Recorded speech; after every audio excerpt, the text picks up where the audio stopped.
کیا زخمی عمران خان اپنے انتخابی حریفوں کے لیے زیادہ مشکل ثابت ہوں گے؟ بی بی سی اردو کے پروگرام سیربین میں خوش آمدید. ہمارے لندن اسٹوڈیو سے میں ہوں عالیہ ناز کی اور میں ہوں ارم گیلانی. تحریک انصاف اور مسلم لیگ نواز کے درمیان انتخابی درجہ حرارت کچھ گرتا ہوا. کیا تلخی میں کمی آئندہ کسی شراکت کا عنوان بن سکے گی؟ دیکھیے آبویسلی ہم نے سیاست میں دروازے بند نہیں کیے جاتے. آپشنز زیر بحث آئیں گی. بڑے جلسے تو نہیں، لیکن پیپلز پارٹی کے رہنما مختوم امین فہیم کہتے ہیں کہ ان کی جماعت انتخابی میدان میں پوری طرح موجود ہے. ان موضوعات کے علاوہ الیکشن کے اس خصوصی سیربین میں یہ بھی شامل ہے. عوامی نیشنل پارٹی کہتی ہے کہ حملوں کے باوجود انتخابات میں بھرپور حصہ لینے کے لیے انتخابی مہم جاری ہے. اور انتخابات کی جو بھی فضا ہو، بعض علاقے اپنے فیصلے کچھ مختلف بنیادوں پر کرتے ہیں. آج پروگرام میں ایک ایسے ہی علاقے میں چلیں گے.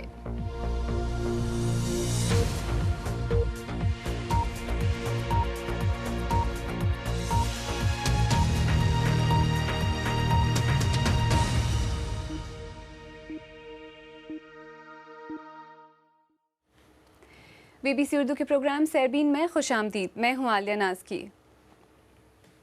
انتخابی جلسے کے دوران عمران خان کے زخمی ہونے کے واقعے سے تحریک انصاف کی انتخابی مہم کا تسلسل متاثر ہوا ہے. عروج پر پہنچ کر انتخابی رابطوں کا سلسلہ وقت سے پہلے منقطع ہونے کے سیاسی مضمرات کیا ہوں گے؟ کیا عمران خان کے مخالفین کو اس کا کوئی فائدہ ہو پائے گا یا نہیں؟ لاہور سے شمائلہ جعفری کی رپورٹ. کہیں عمران خان کے چاہنے والوں کے نعرے تو کہیں محبت کے خراج کے طور پر پھولوں کے نذرانے.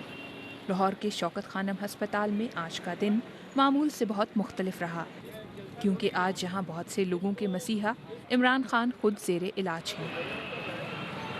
صرف چاہنے والے ہی نہیں، دن بھر سیاسی ساتھی اور مخالفین بھی مزاج پرسی کے لیے آتے رہے اور پھر خوشخبری ملی بھی. عمران خان صاحب کو ہماری جو ٹیم ہے اس کے ڈاکٹرز نے دوبارہ دیکھا، دوبارہ ایگزامن کیا اور وہ ان کی پروگرس سے خاصے مطمئن ہیں. آج عمران کے ڈاکٹروں کا کہنا ہے کہ 2 روز بعد دوبارہ ان کا تفصیلی معائنہ کیا جائے گا اور پھر ہی یہ فیصلہ ہوگا کہ انہیں مزید کتنے دن آرام کی ضرورت ہے. عمران خان اپنی انتخابی مہم کے دوران 62 جلسوں سے خطاب کرنے کا ریکارڈ تو بنا چکے تھے اور انہیں آخری 2 روز کے دوران بھی مزید 8 ریلیوں سے خطاب کرنا تھا جو اب منسوخ کر دی گئی ہیں. اور اب سوال یہ ہے کہ عمران کے ساتھ ہونے والا یہ حادثہ تحریک انصاف کی انتخابی مہم پر کس طرح اثر انداز ہوگا. شدید تکلیف کے باوجود لگتا ایسا ہے کہ عمران خان آخری لمحے تک میدان خالی چھوڑنا نہیں چاہتے. 11 کو اس کو اپنی جنگ سمجھنا، میری جنگ نہیں ہے، صرف ملک کی جنگ ہے. اپنی آپ نے تقدیر، اپنے بچوں کی تقدیر بدلنی ہے. مبصرین سمجھتے ہیں کہ زخمی حالت میں عوام کے نام پیغام کو اب مختلف چینلز پر پارٹی اشتہار کے طور پر چلایا جانا زبردست انتخابی حکمت عملی ہے. انہوں نے براہ راست اب عوام کو جو ہے وہ مخاطب ہوئے ہیں کہ اب یہ آپ نے کرنا ہے. تو یہ جو فقرہ ہے میں یہ سمجھتا ہوں کہ یہ لوگوں کے لیے بڑا اپیل کرے گا. عمران کے اسٹیج سے گرنے کے بعد پوری قوم جس خوف سے دوچار ہوئی، اب لوگ اس صدمے سے باہر آ چکے ہیں. تاہم ملک میں پہلے سے موجود غیر یقینی سیاسی ماحول میں عمران خان کے زخمی ہونے کا واقعہ سبھی کے لیے خاصا چونکا دینے والا اور تشویشناک رہا. Shumaila Jafri, B B C news, Lahore.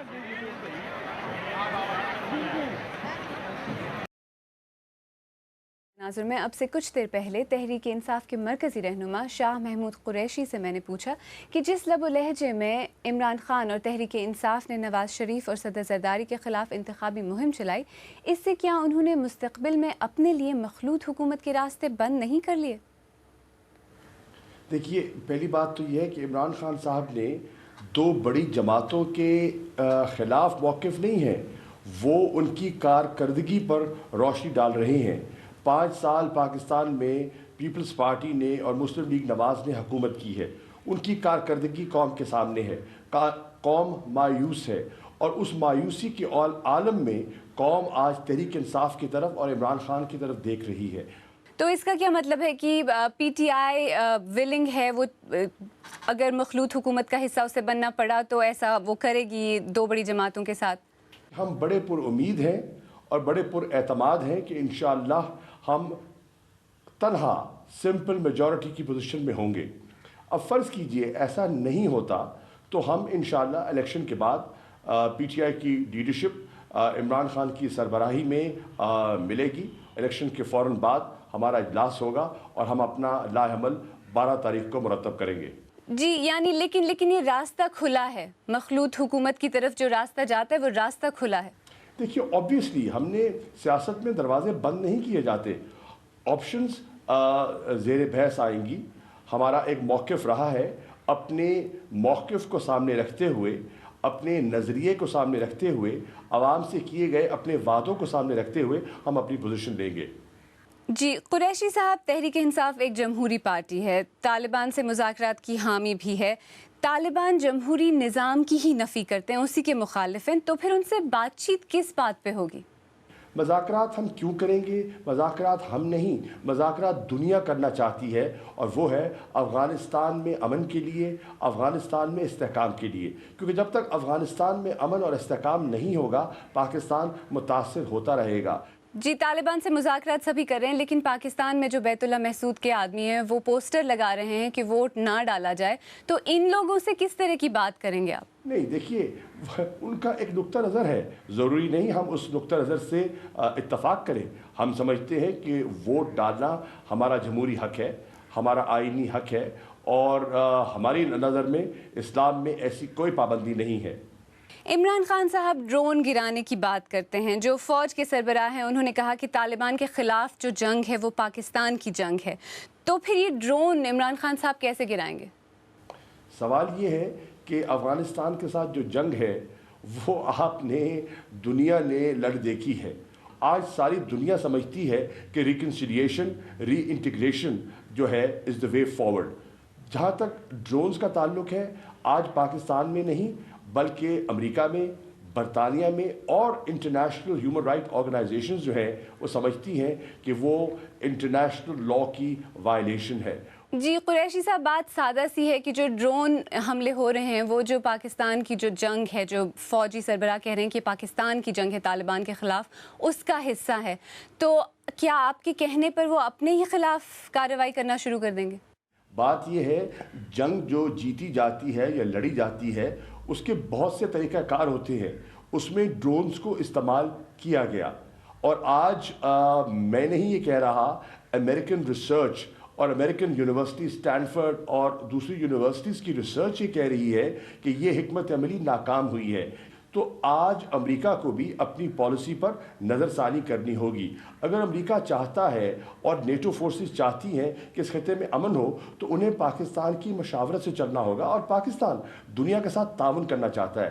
ہم بھی امن چاہتے ہیں، ہم خدا نخواستہ دہشت گردی بالکل نہیں چاہتے، نہ اپنے ملک کے اندر چاہتے ہیں نہ بیرون پاکستان ہم کسی کو اپنی سرزمین کو اجازت دیں گے استعمال کرے کسی کے خلاف.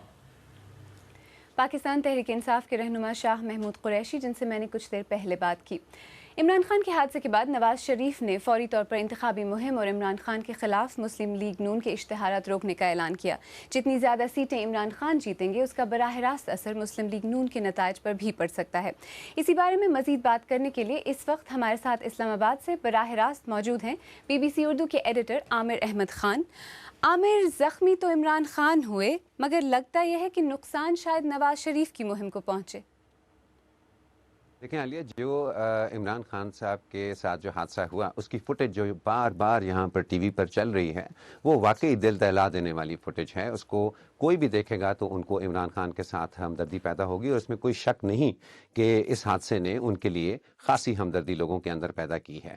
لیکن جو بات ابھی یقین کے ساتھ نہیں کی جا سکتی وہ یہ کہ عمران خان کی سیاسی مقبولیت یا اس حادثے کی وجہ سے پیدا ہونے والی ہمدردی جو ہے اس کا وجہ سے اگر انہیں کوئی زیادہ ووٹ ملتا ہے تو کیا وہ ووٹ مسلم لیگ نواز کا ہی ہوگا یا وہ دوسری جماعتوں سے بھی وہ ووٹ کھینچیں گے. تو یہ کہنا ابھی ذرا مشکل ہے کہ جو ہمدردی اس وقت عمران خان کے لیے ہے پاکستان میں اس حادثے کی وجہ سے، اس کا براہ راست اثر جو ہے نواز لیگ کے اوپر کیا ہوگا. جی عامر، نواز شریف نے عمران خان کے زخمی ہوتے ہی مہم روک دی، اشتہارات روک دیے، کیا یہ خود کو اچھا دکھانے کی کوشش تھی یا جس سمپتھی کی آپ نے بات کی، سمپتھی ووٹس کی بات کی، وہ ووٹس عمران خان کی طرف نہ جائیں، اس کی ایک کوشش؟ میرا خیال ہے عالیہ کہ لگتا یوں ہی ہوگا کہ ان ساری چیزوں کا تعلق براہ راست 11 مئی کے انتخابات سے ہے، لیکن میرا اپنا خیال ہے کہ یہ ایک ایسی چیز ہے جو کہ انتخابات کے اعلان سے پہلے بھی ہم نے پاکستان کے سیاستدانوں میں دیکھی ہے، اور وہ یہ کہ صدر پرویز مشرف، پاکستان کے جو سابق فوجی صدر پرویز مشرف تھے، انہوں نے اور تو پاکستان کو کچھ دیا ہو یا نہ دیا ہو، لیکن انہوں نے پاکستانی سیاستدانوں کے اندر یہ ایک شعور ضرور پیدا کیا ہے کہ سیاست ان کا گھر ہے، اور اس گھر کے اندر ان کے آپسی جھگڑے خواہ کچھ بھی ہوں، وہ کچھ ایسا نہیں کریں گے کہ کوئی باہر سے آ کر تو مداخلت کر سکے۔ اور ابھی جو ہم نے عمران خان کے حادثے کے بعد سیاسی رہنماؤں کا رد عمل جو دیکھا ہے، وہ بھی اسی بات کی نشاندہی کرتا ہے کہ سیاستدان واقعی پاکستان کے اندر سیاست کو اپنا گھر سمجھنے لگے ہیں، اور اس گھر کے اندر رہنے والے کے ساتھ اگر کوئی حادثہ ہوتا ہے تو وہ اس کے ساتھ ہمدردی جی لیکن عامر، ANP، MQM، PPP پر طالبان کے حملے ہوتے رہے، تب تو میاں صاحب نے رسمی مذمت کے علاوہ کچھ بھی نہیں کیا۔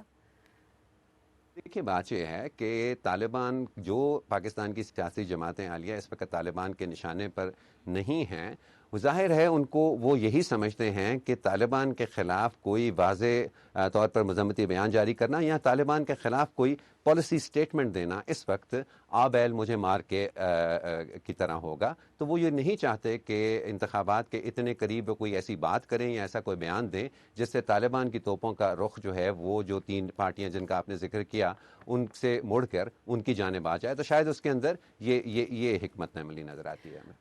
عامر احمد خان، ہم سے بات کرنے کا بہت بہت شکریہ۔ ہمارے سوشل میڈیا صفحات پر تحریک انصاف اور نواز لیگ کا مقابلہ کیسا چل رہا ہے؟ ارم؟ مقابلہ تو بہت سخت چل رہا ہے عالیہ۔ عمران خان نے کہا ہے کہ اگر وہ وزیر اعظم منتخب ہوئے تو وہ صدر زرداری سے حلف نہیں لیں گے، جبکہ نواز شریف کو کوئی اعتراض نہیں۔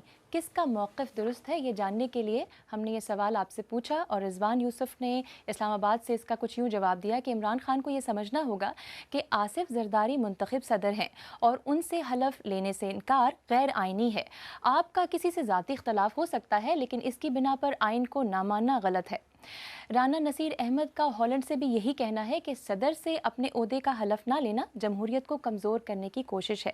میرے خیال میں مسلم لیگ این کے نواز شریف کے موقف میں وزن ہے۔ اور عبد الوحید لاہور سے لکھ رہے ہیں کہ اب یہ پرویز مشرف والا پاکستان نہیں، اب قانون کی حکمرانی ہے، قانون کے مطابق جو بھی منتخب ہوگا اسے حلف صدر پاکستان سے ہی لینا ہوگا۔